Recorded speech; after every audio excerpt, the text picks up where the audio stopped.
Bienvenidos a la sección Maranata, estudio y análisis de las noticias internacionales a la luz de la palabra de Dios, que nos indican el cumplimiento de más de 100 profecías que nos alertan de que nuestro Señor Jesucristo viene pronto a salvar a los que lo esperamos. Igual que un parpadear, Él vendrá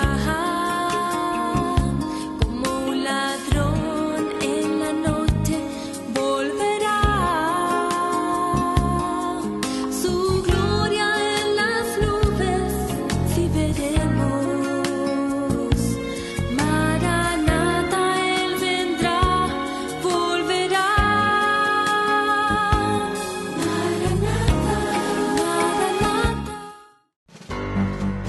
Los conflictos que vemos en Medio Oriente darán inicio a la guerra de Gog y Magog.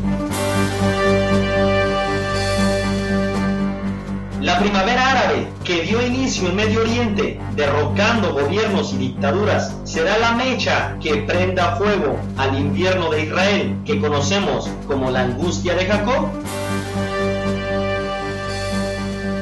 ¿Qué pasará en la votación de la Asamblea 66 de la Organización de las Naciones Unidas si se reconoce a Palestina como un estado o nación con capital Jerusalén Este? ¿Y qué efectos traerá mundialmente?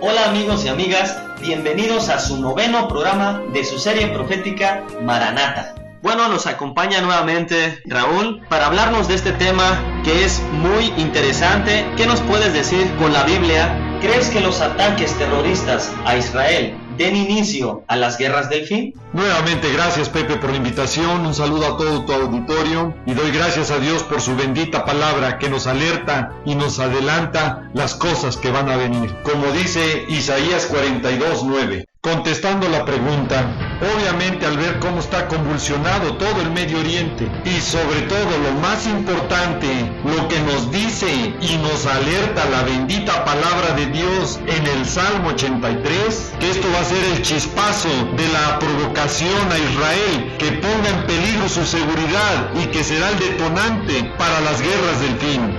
Estos conflictos y ataques se van a ir agudizando en contra de Israel y llegará esa confabulación de los enemigos de Israel a su punto máximo con un ataque masivo donde digan: venid y destruyámoslos para que no sea más nación y no haya más memoria del nombre de Israel. Entonces, no le quede la menor duda que ahí empezarán las guerras del fin, como nos los dice el Salmo 83 y Ezequiel capítulos 38 y 39. Hoy más que nunca, Iglesia de Cristo, debemos estar orando por la paz de Jerusalén, como nos los dice el Salmo 122, versículo 6. Nos llegó una pregunta: ¿qué podría provocar una guerra en Medio Oriente? Lo primero que podría provocar a una economía de por sí ya debilitada que va en camino a una recesión mundial, provocaría una crisis global financiera, porque lograría una desestabilización económica en todos los mercados, donde los precios del barril del petróleo se van a disparar a precios jamás vistos, que traerán una serie de efectos en cadena, que todas las naciones lo van a resentir y donde todas las economías van a ser despedazadas. Serán parte de los juicios de Zacarías 12:3. Lo segundo y lo más temible es que produzca una guerra nuclear, porque empeoraría el daño ecológico y sentaría las bases de las plagas del fin que van a afectar aún más al hombre, y serán juicios divinos que vendrán sobre los pueblos y naciones que se unieron a pelear contra Jerusalén, como nos los describe Zacarías 14:12, y prepararía el escenario exacto, como dice la palabra, para la serie de guerras del fin y dar paso a que entre ese personaje llamado el Anticristo. El primer ministro de Turquía declaró que su gobierno suspenderá todos los vínculos económicos, militares e industriales con Israel, advirtiendo además que tomará medidas adicionales contra la capital hebrea. contra la capital hebrea. Un general de alto rango israelí advirtió que se estaría incrementando la posibilidad de enfrentar una guerra de múltiples frentes y que además grupos terroristas palestinos avanzan significativamente en la adquisición de distintos tipos de misiles. El comandante de la retaguardia, general Eyal Eisenberg, declaró el pasado lunes que en los recientes ataques contra el sur de Israel se implementaron un nuevo tipo de cohetes de avanzada, advirtiendo, entre otras cosas, que Irán continúa con el desarrollo de armas nucleares y la península del Sinaí podría ser totalmente controlada por una entidad islámica radical. Según sus declaraciones, la inestabilidad en Jordania crece, amenazando el régimen del rey Abdullah, y por ello Israel debe seguir trabajando en asegurar la frontera entre ambos países para mantener la paz y la seguridad en esta región. La paz y la seguridad en esta región. La paz y la seguridad en esta región. Aquí tengo otra pregunta. ¿Surgirá el anticristo en la Asamblea 66 de la Organización de Naciones Unidas cuando se divida la tierra de Israel para crear el Estado palestino con Jerusalén Este como capital? En la próxima Asamblea de las Naciones Unidas aún no va a surgir el anticristo.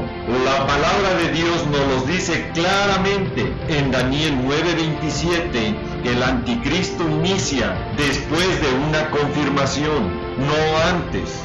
Por lo tanto, en la próxima Asamblea de la ONU, donde todas las naciones tendrán que tomar una decisión de apoyar al Estado palestino o de apoyar a Israel, se llevará a cabo una votación y cada nación estará votando y estará marcando su futuro y destino ante Dios, porque esa pequeña tierra de Canaán fue heredada divinamente por pacto sempiterno de Dios a Israel, y el romper ese pacto sempiterno a través de una votación que lleve a oficializar la declaración de un Estado palestino y como capital Jerusalén Este, en una palabra se van a poner contra los deseos y designios de Dios, porque están desconociendo la herencia divina, y lo peor, están confrontando al mismo creador del universo, al dueño del cielo y la tierra. Y en una votación, en un plumazo, quieren borrar esa herencia, y no importándoles lo que diga Dios en su palabra respecto a que esa herencia le pertenece a Israel, quebrantarán el pacto sempiterno, y entonces entrará el juicio de Dios por haber repartido su tierra de su pueblo Israel, su heredad, como lo dice Joel 3:2. No le quede la menor duda que los juicios de Dios vendrán sobre la tierra y sobre todos sus habitantes. Los principios de dolores se incrementarán y vendrán eventos más intensos y destructivos, donde los dolores van a ser más continuos, agudos y fuertes como dolores de parto, donde la tierra gimirá, como nos lo dice Romanos 8:22 y Primera de Tesalonicenses 5:3, porque se estará quebrantando el pacto sempiterno, porque estarán repartiendo las tierras divinamente heredadas a Israel, y por esa maldición la tierra va a ser consumida junto con sus moradores, para que sean asolados y sean consumidos los habitantes de la tierra. Así nos lo dice la palabra en Isaías 24, versículos 5 y 6.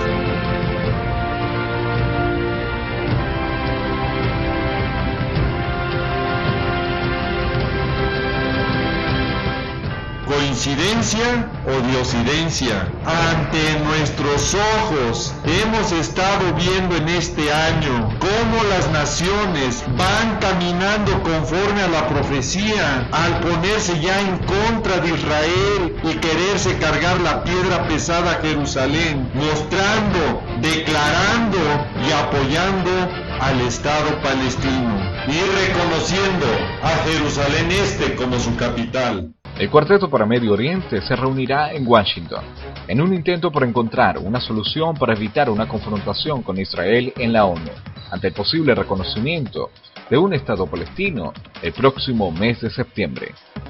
Mientras tanto, la Organización de las Naciones Unidas analiza y piensa en las posibles consecuencias que conllevaría la aceptación de la propuesta palestina, aunque todo parece indicar que el organismo incluirá la solución presentada por el presidente estadounidense Barack Obama para el establecimiento de un acuerdo árabe-israelí basado en las fronteras de 1967. Rusia apoya el derecho inalienable de los palestinos a establecer su propio Estado con capital en Jerusalén Este. Así lo manifestó Dmitry Medvedev tras reunirse con el líder de la autonomía palestina, Mahmoud Abbas.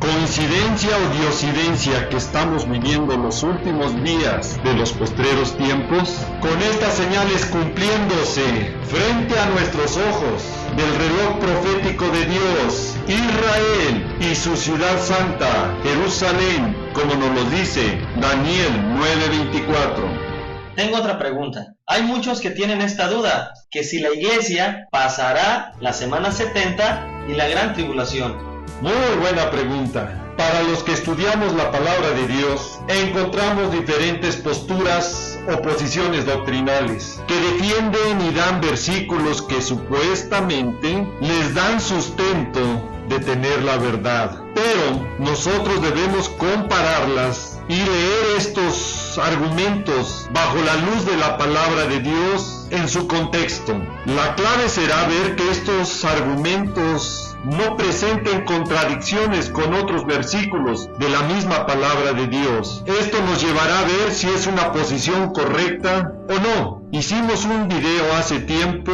estudiando y comparando las diferentes posiciones doctrinales y mostramos bíblicamente los errores y contradicciones en que caen algunas de estas. La iglesia o esposa de Cristo vivirá aquí en la tierra la semana 70. Hay varias posturas que veremos y analizaremos conforme a la palabra de Dios. La postura post-tribucionalista dice que la iglesia estará aquí en la tierra toda la semana 70. La postura preira dice que la iglesia estará casi toda la semana 70. Un poco antes del final, la iglesia será arrebatada a las nubes para su encuentro con Jesús. La postura mid-tribucionalista dice que la iglesia vivirá aquí en la tierra la primera parte de la semana 70, pero a la mitad será arrebatada para su encuentro con Jesús en las nubes. La postura pretribucionalista dice que la iglesia no verá la semana 70 aquí en la tierra y que antes de su inicio será arrebatada para su encuentro con Jesús en las nubes. La diversidad de posiciones respecto al tiempo del arrebatamiento se debe a cómo cada posición toma el significado literal de la palabra griega parusía, que significa venida, presencia o advenimiento. Es una palabra que viene del presente participio de pareimi, que significa estar cerca, llegar, comparecer o venir. De acuerdo al significado que tome cada postura, será el argumento para defender su posición. Sin embargo, Pablo en su carta a Tito, en el original griego en que fue escrita, nos da la enseñanza correcta para entender y ver las diferencias. Cuando se habla de una venida solo hasta las nubes, que llama la dichosa o bendita esperanza, que es el arrebatamiento, o se habla de la epifanía, la manifestación gloriosa y esplendorosa de Jesús en su segunda venida. Ahora veremos las diferencias entre estos dos grandes eventos. En el arrebatamiento, Cristo viene por los suyos, sus santos. En la segunda venida, Cristo viene a la tierra con los suyos, sus santos.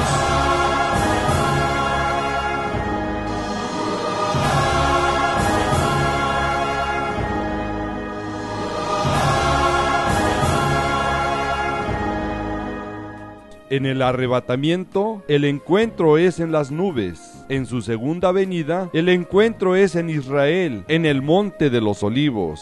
En el arrebatamiento, Jesús desciende del cielo a las nubes. En su segunda venida, Jesús viene con las nubes. En el arrebatamiento, Jesús mismo viene al encuentro con nosotros. En la segunda venida, son sus ángeles los que envía para juntar a sus escogidos. En el arrebatamiento, Jesús viene por su iglesia, su esposa.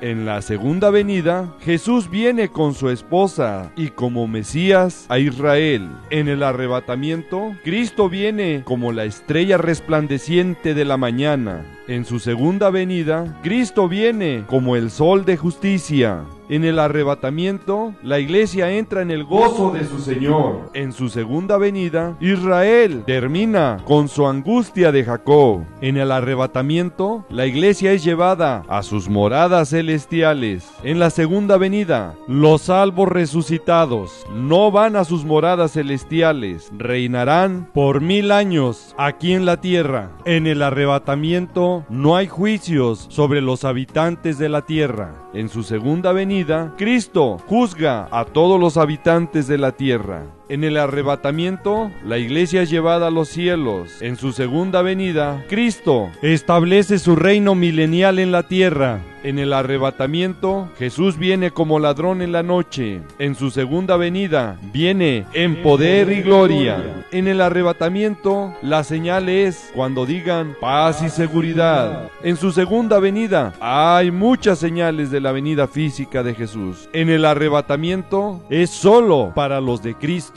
En su segunda venida, afecta a toda la humanidad. En el arrebatamiento, solo los suyos lo ven. Sin santidad, nadie lo verá. En su segunda venida, todo ojo lo verá. En el arrebatamiento, es tiempo de gozo y alegría. En su segunda venida, es tiempo de lamentación. En el arrebatamiento, puede ocurrir en cualquier momento. En su segunda venida, es hasta el final del Armagedón.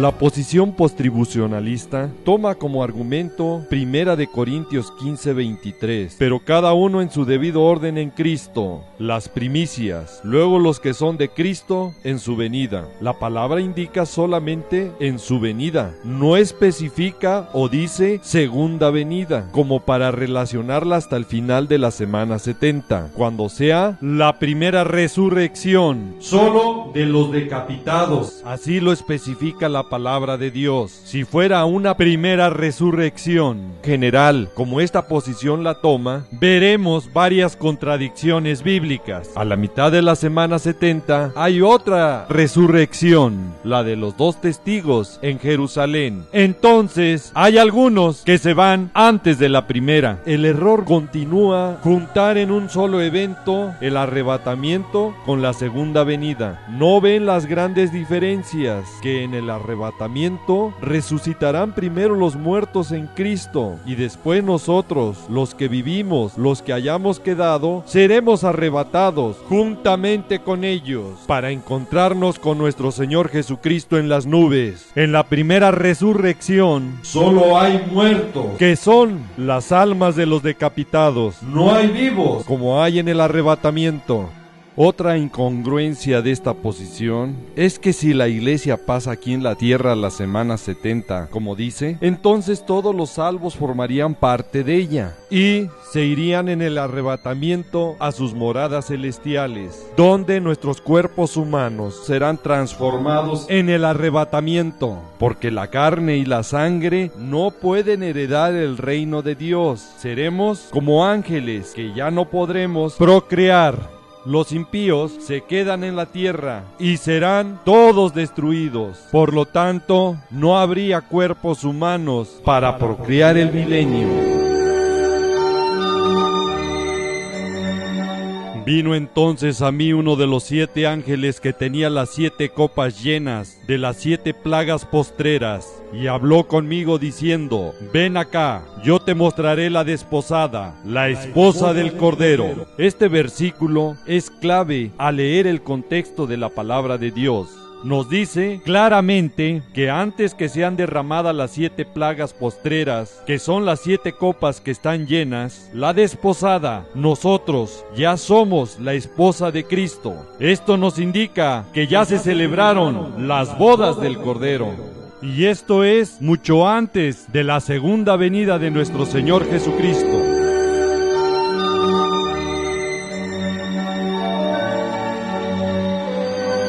Esto nos muestra los errores de esta posición al dejar varios eventos sin cumplimiento, como también se quedarían los tronos vacíos, pues los apóstoles que son parte de la iglesia no podrían aún juzgar y sentarse en esos tronos porque resucitarían hasta ese tiempo. La postura preira es considerada la nueva posición postribucionalista, que adelanta un poco antes el arrebatamiento de la segunda venida de nuestro Señor Jesús. Así corrige aparentemente los errores antes exhibidos del postribucionalismo. Marvin Rosenthal impulsa en grande manera con sus escritos y su libro El rapto preira de la Iglesia. Después, también Robert Van Campin hace lo mismo con sus libros La señal y el rapto en los años 90. El principal error de esta postura es manipular el espacio y tiempo de los juicios de la ira de Dios en la semana 70. Metiendo en un periodo muy breve la incrustación de 15 de los 21 juicios de Dios que llama el Día del Señor. En esta forzada y apretada distribución clasifican estas etapas, cometiendo otro grave error al llamar a los 3 primeros sellos principio de dolores. Esta postura no ve que en el segundo sello ya no hay rumores de guerra, para llamarla así. Solo hay guerras y destrucción mundial. Porque el segundo jinete del Apocalipsis se le dio poder de quitar la paz de la tierra y que se matasen unos a otros. Esta postura en su manipulación de tiempo empujan el sexto sello casi hasta el final, donde después de este consideran que es el arrebatamiento. Con esto dejan sin cumplimiento el tribunal de Cristo, bodas y cena del Cordero. La postura mitribucionalista se hizo popular por muchos cuando Norman Harrison en 1941 publicó su libro El fin, una reconsideración de la revelación, que contribuyó a que muchos la aceptaran. Esta posición considera que la Iglesia solo vivirá aquí en la tierra la primera mitad de los 7 años de la semana 70 y que será arrebatada cuando los 2 testigos resuciten y escuchen una gran voz del cielo: ¡Subid acá! El primer error de esta postura es relacionar los 2 testigos en Israel con la Iglesia. Esta asociación de eventos los lleva a enfocarse en el subid acá del capítulo 11 y no ver el anterior, sube acá, del capítulo 4 del Apocalipsis. Otro gran error de esta postura es confundir los eventos de las trompetas y no identificar a los personajes que la tocan. La última trompeta de los 7 juicios de la ira de Dios con la final trompeta del arrebatamiento. ¿No ven la gran diferencia? Que en el arrebatamiento la toca el Señor mismo, Jesús, con trompeta de Dios. Y en la última trompeta de los juicios de la ira de Dios es un ángel, el último de los que tienen las 7 trompetas. Gracias, Raúl. El tiempo se nos ha terminado. Yo quiero, antes de despedirnos, Pepe, si me permites, quiero invitar a tu auditorio a que el día de hoy, si no ha confesado a Jesús como su Señor y Salvador, repita esta oración y le diga: Señor Jesucristo, el día de hoy me rindo a ti, te invito que entres a mi corazón, porque desde hoy te declaro mi Señor y Salvador. Te doy gracias por esa sangre que derramaste en la cruz. Gracias porque limpias mis pecados. Me arrepiento de ellos y desde hoy toma control de mi vida. Escribe, por favor, mi nombre en el libro de la vida y desde hoy eres tú mi Señor y Salvador. No me queda más que decirles y desearles que el Señor los guarde, que el Señor los proteja de todas estas cosas que vendrán sobre la tierra. Quiero dejar en claro que este programa es para alertar y motivarte a que busques cada vez más al Señor Jesucristo y escapar de estas cosas que sobrevendrán en la tierra. Le pido a Dios que te bendiga, que guarde a tu familia y a tus amistades, siempre recordando y que lleves este mensaje en tu corazón, que Jesús te ama y Maranata, que es el Señor viene. Sí, Señor Jesús, ven y ven pronto.